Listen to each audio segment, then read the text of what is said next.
PWM's ST40 cold pressure welding machine is designed specifically for welding non-ferrous strip.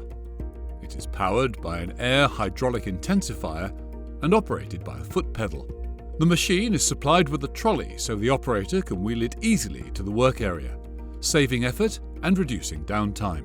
The air supply can be provided from either a central system or a dedicated compressor, but must be connected using a reinforced hose with a minimum internal diameter of 12 mm and no quick connectors to ensure an adequate airflow. The hose should be attached to the inlet without any fittings that impede the flow of air. A concertina-type air hose should not be used. The two ends of the material must be trimmed before welding to ensure they're completely straight, using the guillotine on the front of the machine. Before loading the die, the operator must check that the die and guide rollers are compatible. The sizes marked on the die must correspond with the sizes marked on the rollers, or the machine will not operate efficiently. The precision-engineered die, made by PWM's skilled technicians, can then be loaded into the die pocket.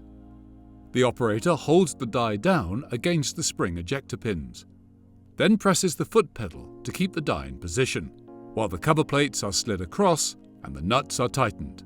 The die gap is adjusted to suit the size of the strip. The machine is now ready for use.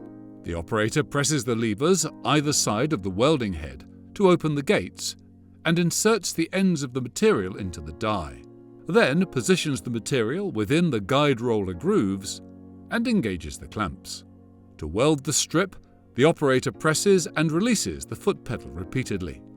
Each depression of the pedal causes the material to be gripped and fed forward, pushing the two ends together.